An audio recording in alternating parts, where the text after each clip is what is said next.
ፍቅር ቤት ውስጥ ማቀዝቀዝ የለብሽም። ኧረ ቢያምሽም እሺ ማለት አለብሽ። ሙድሽ ባይሆን ሙድሽ ማምጣት አለብሽ። ምንድነው እሺ? ሌላ እንዴ ምንስ ቢሆን እንድንመጥለኛ ሁሉን ነገር ለመሰለሽ ሊከፍት ነው መንገድ ነገር ልታመጭ ነው።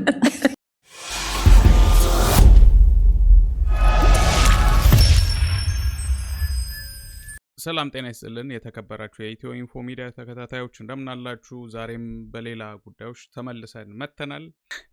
ኢትዮ ኢንፎ እንግዲህ የተለያዩ ፕሮግራሞችን ያቀርባል። በቅርቡ የላይቭ ፕሮግራም ጀምረን ነበር፣ ይቀጥላል። በአጋጣሚ በተለያዩ ጉዳዮች ነው እንግዲህ ተቋርጦ ያለው። ሁሌ እንጥራለን፣ ሁሌ እንደክማለን። እንግዲህ ጥረትና ድካማችን ግን መጨረሻ ላይ ፍሬ እንደሚያፈራ ስለምናምን ነው ሁሌ የምንጥረው የምንደክመው።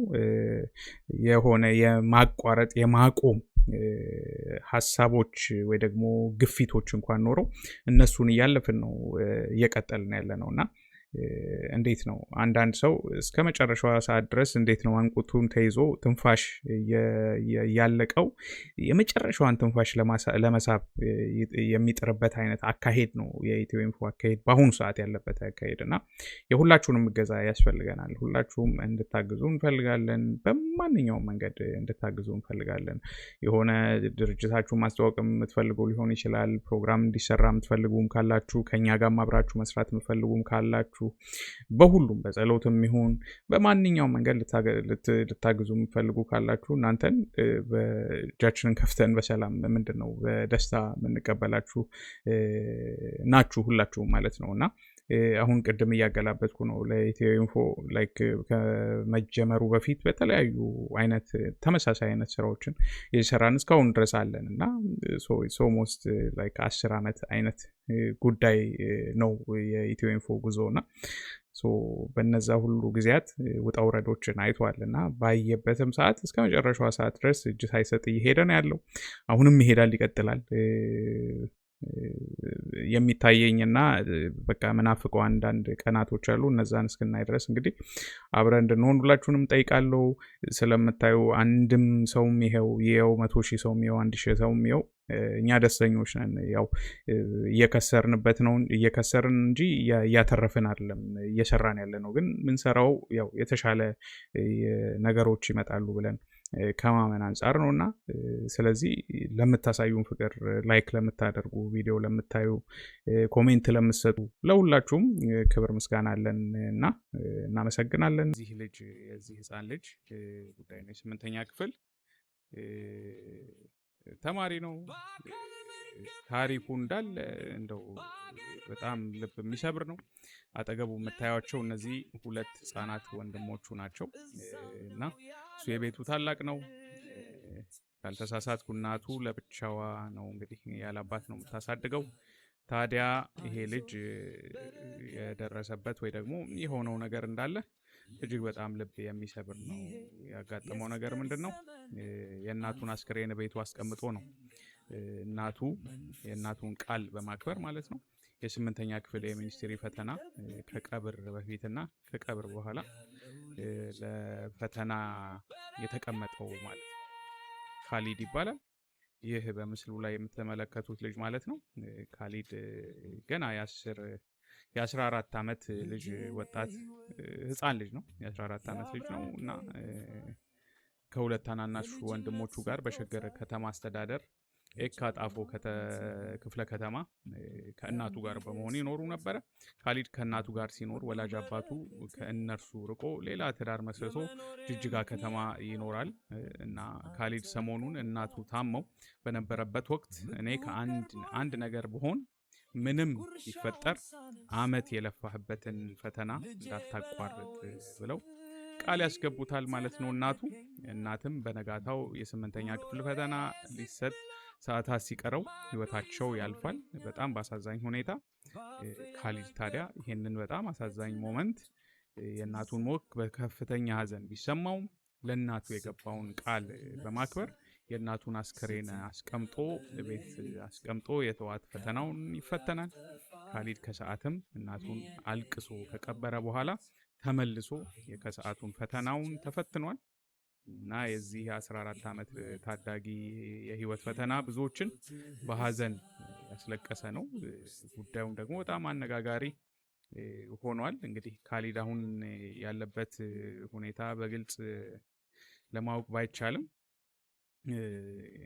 በጣም እንዴት ነው እገዛ የሚያስፈልገው? እንግዲህ ሸገር ከተማ ውስጥ እገዛ የሚያስፈልገው ልጅ ነው በእርግጠኝነት። እሱም ህፃን ነው። እነዚህን ህፃናት ወንድሞቹ እንዲያሳድግ ኃላፊነት እንግዲህ ህይወት ጥላበታለች። ታዲያ ይሄን ህይወት የጣለችበትን ኃላፊነት እንግዲህ ያው እዛ ያለው የከተማው መስተዳድር ሊያቀሉለት ይገባል። እንደዚሁም ደግሞ አሳዳጊ መሆን አይችልም። እሱ ራሱ አሳዳጊ የሚያስፈልገው ህፃን ስለሆነ ማለት ነው። በጣም አንዳንዴ አሁን ይሄን ሞመንት የሱ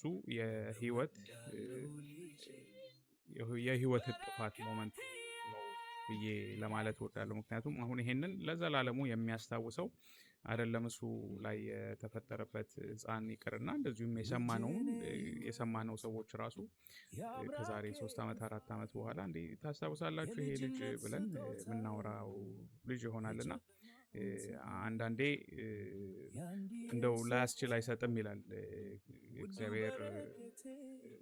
እግዚአብሔር ላያስችል አይሰጥም የሚል አባባል አለና እንግዲህ ያን አባባል ነው እንግዲህ እንዳስታውስ ያደረገኝ። ምክንያቱም ሁላችንም አንዳንዴ ችግር ሲጣልብን እንዴት አድርገን ያን ችግር እናጥፈዋለን ወይ ደግሞ ችግሩ በጣም በቃ ሰብሮ ያስቀረናል ብለን ስንጠብቅ ያልታሰበ ጽናትና ጥንካሬ በውስጣችን ይገኛል እና ያ ጽናትና ጥንካሬ ከፈጣሪ ነው እንጂ ከየትም የምናገኘው አይደለም። እና ሁላችንም በእምነታችን በምናምነው ፈጣሪ ጽናትና ትዕግስት እንደዚሁም ጥንካሬ ይሰጠናልና የካሊድ ጥንካሬና ጽናት የሚያስገርም ነው። ይህንን ደግሞ በዚህ መንገድ ካለፈ ከፊቱ ከዚህ በላይ የሚከብድ ነገር አያጋጥመው እና በጣም ትልቅ ደረጃ ላይ ሊደርስ የሚችል በጣም ከዚህ በኋላም እንደው ካሊድ ትልቅ ደረጃ ላይ እንደሚደርስ እርግጠኛ ነኝ። አንዳንድ ጊዜ ያለ ምክንያትም አይደለም እንደዚህ አይነት ጉዳዮች ሰው ጆሮ ጋር የሚደርሱትና የምንሰማቸውና በጣም አስገራሚ ሆኖ ነው ያገኘሁት ይሄን ታሪክ ሳየው። ማለት ስንቶቻችንን በእንደዚህ አይነት ጥንካሬ ውስጥ የምናልፈው?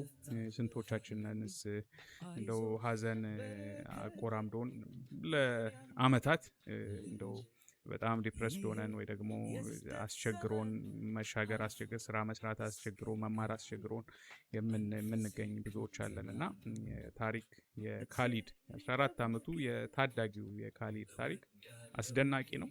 እንግዲህ እውነት ለመናገር አሁን እሱን እንግዲህ ሚዲያዎችም እንዲያግዙት እንዲረዱት ሰዎች ጋር እንዲደርስ መታገዝ ያለበት ልጅ ስለሆነ የሱን አይነት ታሪኮች ብንሰማ እና ብናይ በጣም የተሻለ ነው ብዬ ለማለት እወዳለሁ። የዓለም ዋንጫ 2026 የፊፋ የዓለም ዋንጫ እንግዲህ በመካሄድ ላይ እንደሆነ ታውቃላችሁ። ሳምንት አልፎታል። ብዙዎቻችን እየተከታተልነው ነው። ዓለም ዋንጫን የማይወድ ሰው አለ ማለት ይከብዳል። ብዙ ሰው በጣም የሚከታተለው ለብቻው ኳስ የማይወድ ሁሉ ፈልጎ ዓለም ዋንጫን የሚያየው ፕሮግራም ነው። ስለዚህ የዓለም ዋንጫ ጨዋታዎችን ትንንሽ ሀገራት ጀምሮ እስከ ትልልቅ ሀገራት እንከታተላለንና ትላንትናው በነበረው የቤልጂየም ከኢራን ጋር ባደረጉት ጨዋታ ላይ ጀርሚ ዶኩ የቤልጂየሙ ተጫዋች 24 ዓመቱ ጀርሚ ዶኩ ማንቸስተር ሲቲ ነው የሚጫወተው። እግር ኳስ ታውቁታላችሁ እንግዲህ የመጀመሪያ ልጁን በመውለዱ ምክንያት ለልጁ ብሎ ጨዋታውን ትቶ ልጁ ሲወለድ ከባለቤቱ ጎን ከልጁ እናት ጎን ለመሆን ሄዶ ነበርና ይሄንን በማድረጉ ማለት ነው አንዲት ሴት የስፖርት ጋዜጠኛ ይሄን ጉዳይ በመተቸቷ ትልቅ ጉዳይ ሆኖ መነጋገሪያ ሆኖ አምሽቶ ነበርና ያለቻቸው አንዳንድ ነገሮች በጣም አስገራሚ ናቸውና ካለቻቸው ነገሮች መካከል አንደኛው ምንድነው ብዙዎች ይሄንን ጉዳይ ይሄንን ሞመንት እንደ ትልቅ የህይወት ስኬት አድርገው ይቆጥሩታል። ከልጅነታቸው ጀምሮ ዓለም ዋንጫ ላይ መጫወት ማለት ለብዙዎች ትልቅ የሚጠብቁት ጉዳይ ነውና ይሄንን ነገር ጥሎ ይሄ ብዙዎች መስዋዕትነት የሚከፍሉለትን የዓለም ዋንጫን ጉዳይ ትቶ የልጁን እትብት ለመቁረጥ መሄዱ በጣም ትክክለኛ ጉዳይ አይደለም ብላ ተናግራለች። እንደገና እዚህ ዓለም ዋንጫ ላይ ለመሳተፍ መቻልህም እጅግ በጣም እድለኛነትህን ነው የሚያሳየውና ይሄ ለማንም የማይሰጥ እድል ነው እና ስንት መቶ ተጫዋቾች ይሄንን ለማግኘት ይጥራሉ ግን አያገኙትም እና ያንን ደግሞ የተሰጠህን እድል ደግሞ አሳልፎ እንደ መወርወር አድርጌ ነው ማየው ብላለች። ያው የስፖርት ትንታኔ ወይ ደግሞ ፑንዲቶች ባሉበት ነው ያለችው ማለት ነው። ልጅህን ሄደህ ልጁን ሲወለድ አይቶ በሚመጣበት ወቅት ባለው ጋፕ ደግሞ ብዙ አይነት የአእምሮ የሰውነት ድካም ይኖረዋል እና ተመልሰም ስትመጣ ለሀገርህም የሚጠበቅብህን አታደርግም ስትል ተናግራለች እና በብዙዎች ዘንድ በጣም ትልቅ ተቃውሞን ያስነሳ ንግግር ነበር ሆኖ ያገኙት። ታዲያ ብዙዎች እቺ የስፖርት ጋዜጠኛ ዓለም ዋንጫን ከመጀመሪያ ልጅ መወለድ ጋር ያነጻጸረችበትን ንጽጽር አልተቀበሉትም። እናንተ እንዴት ታዩታላችሁ?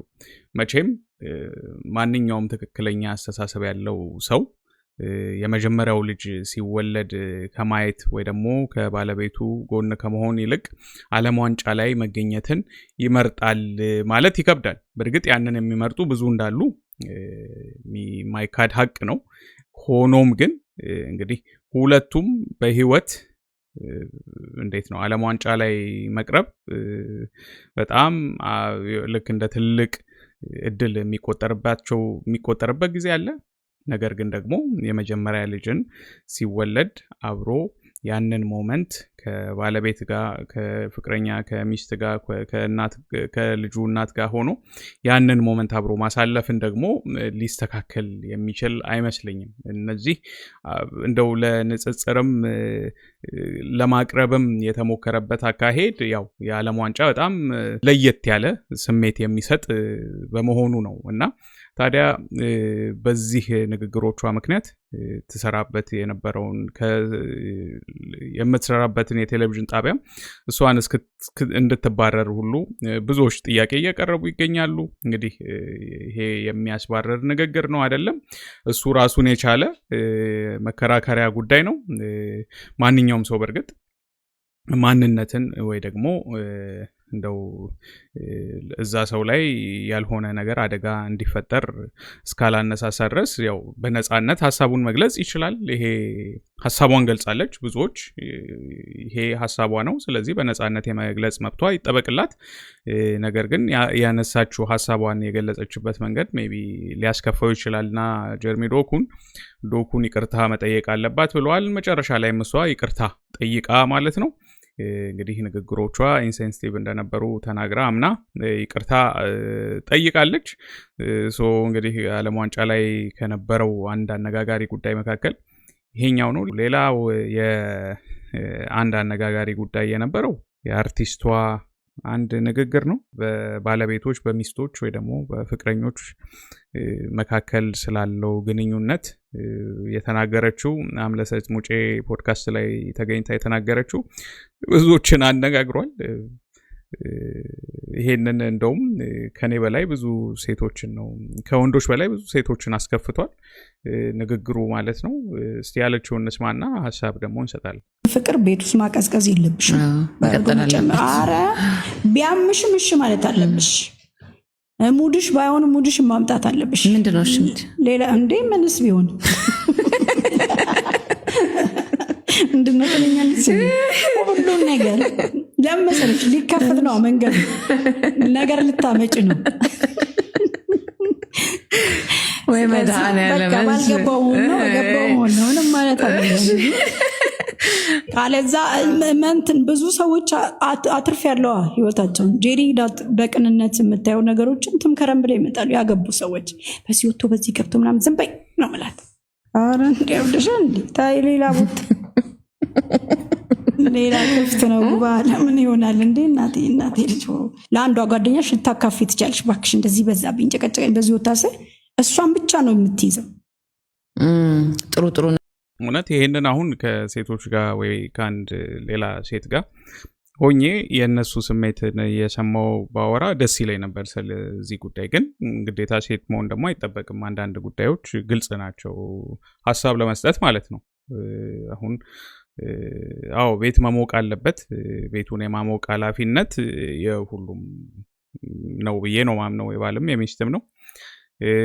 እና አሁን እዛ ጋር በተለይ ስፔሲፊካሊ አንስታ አሁን እሷ እዚህ አጭር ክሊፕ ላይ የተናገረችው ነገር በቃ ምንም ነገር ቢያምሽም ቢከፋሽም እንትን ብትይም እምቢ አትበይ አለች። እና እምቢ አትበይ ያው ጉዳዩ ገብቷቸዋል። ስለዚህ ብዙ ማብራሪያ የሚሰጠው ነገር አይደለም። እና በዚህ ጉዳይ ላይ ብዙ ጊዜ እንግዲህ ከባለቤቴም ጋር ስናወራ የሆነ ስሜት የሚወሰነው ሁል ጊዜ በወንዱ ሳይሆን በሴቷ እንደሆነ ግልጽ ነው። ሴቶች ናቸው ብዙ አይነት የሆርሞን ጉዳዮች፣ ወር አበባ፣ የተለያዩ ከፍታ ዝቅታን የሚያዩት በወር ውስጥ ማለት ነው። የወንዱ ሞሮሌስ ተመሳሳይ አይነት ስሜት ውስጥ ነው የሚያሳልፈው። እና ያ በሆነበት ሁኔታ በቃ እምቢ የሚባል ነገር የለም።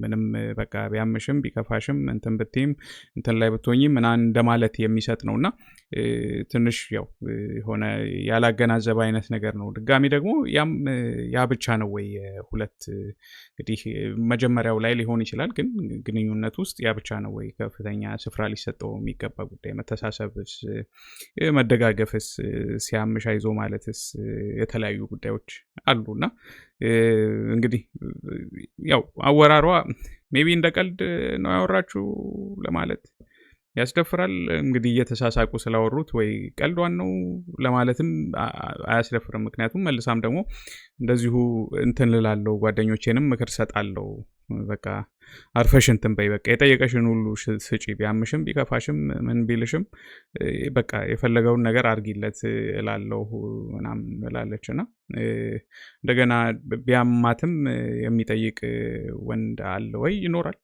የለም ለማለት ይከብዳል። ግን ዘመናዊ ሰው ሆነ እንግዲህ ያመማት እኔ ስለ ስሜቱ ብቻ ተጨንቆ የእሷን ህመም ዘንግቶ ያንን የሚያደርግም ወንድ ካለም እንግዲህ እሱም ራሱ ጥያቄ ውስጥ ምንድን ነው በደንብ መጠየቅ ያለበት ወንድ ነው ወይ? ደግሞ እንግዲህ በእሷ ህይወት በጄሪ ህይወት ውስጥ ምን አይነት ወንዶች ነው አጋጥሟት የነበሩት?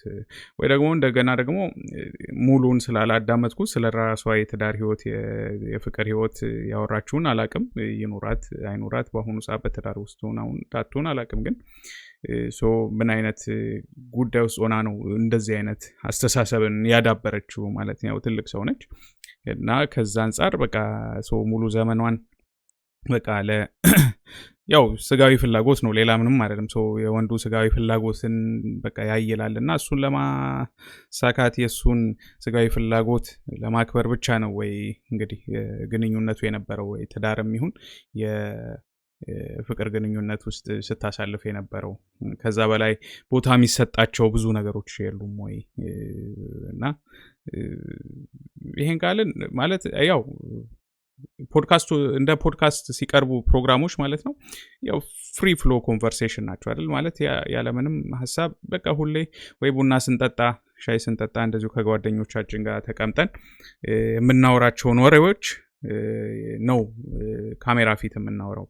ፖድካስት ፎርማቱ ማለት ነው። የሆነ ተጨንቀን አይደለም፣ የሆነ ፕሮግራም ተደርጎ ይሄንን ላውራ ይሄንን እያለን አይደለም። በት ስቲል አእምሯችን ውስጥ ሴንሶር የምናደርጋቸው ነገሮች አሉ አይደለ? ማለት የሆነ ምንሰጣው ኦኬ ከመናገራችን በፊት አንዳንዴ አይደለም ሁሌ እናስባለን፣ አስበን ነው የምንናገረው። እና ይሄን ነገር ብል አሁን ካሜራ አለ የሚለው ትንሽዬ እንትን የለችም ወይ? ፊልተር የለችም ወይ? ያቺ መጨረሻ ላይ ራሱ ወይ ደግሞ ከተናገርነውም በኋላ እኮ መልሰን አይ ሜቢ ይሄ ንግግር እኔ ያሰብኩትና የተናገርኩት ጋር ላይ ዋሃድ ይችላልና ሜቢ ባለለው ይሻላልና ይቅር ወይ በሌላ እንያዘውም ማለት ይቻላል። እና አይ ቲንክ አሁን ዘመኑ ያው ይሄ የፌሚኒስት ሙቭመንት የሚባል አለ። ጉዳዩን የሴቶች መብት አድርገው ግን ወደ ሌላ አጀንዳ የወሰዱ ሙቭመንቶች አሉ እና ለነሱ ጥሩ የሆነ ማገዶ እንደማቀበል ነው የሚሆነው። በቃ ወንዶች ለስጋዊ ፍላጎት ብቻ ያደሩ የዋሉ ሴቶችን ለስጋዊ ፍላጎት ብቻ የሚጠቀሙ ሌላ ጉዳይ ላይ ምንም አይነት ደንታ የሌላቸው አይነት ነገርና ሴቶችም ያንን ልክ እንግዲህ እንደ ሀገር ያህያ በቃ ዱላውንም ምኑንም ችለሽ ያመመሽም ቢሆን ታገሽ የሚል አይነት ነገር የሚሰጥ ነውና እንግዲህ የሆነ አነጋጋሪ ሆኖ ብዙዎች ሲቀባበሉት ያየሁት ክሊፕ ሆኖ ነው ያገኘሁት። ለዛም ነው። የእናንተስ ምን ትላላችሁ? ማለት ይሄንን እንደዚህ አይነት ጉዳይ በምን ታዩታላችሁ? ድጋሜ እኔስ ያየሁበት እይታ አለ፣ እናንተም ያያችሁበትን እይታ ኮሜንት ሴክሽን ላይ ብታስቀምጡልኝ ደስ ይለኛል ብናየው ምን አይነት እይታችሁ ምን አይነት እንደሆነ። እንደገና ደግሞ አይታችሁት ወይስ በተለየ መንገድ የተረዳችሁት ካላችሁም አይ ከዚህ መንገድ ከዚህ አንግል እኮ ይሄን ማለት ፈልጋ ነው የምትሉም ካላችሁ ያንን እንድታደርጉ ጠይቃለሁ። እስካሁኗ ሰዓት ስለተከታተላችሁኝ አመሰግናለሁ። በሚቀጥለው ደግሞ ዝግጅት ተመልሰን እስክንገናኝ ሰላም ሁኑ ብዬ እሰናበታለሁ። መልካም ጊዜ።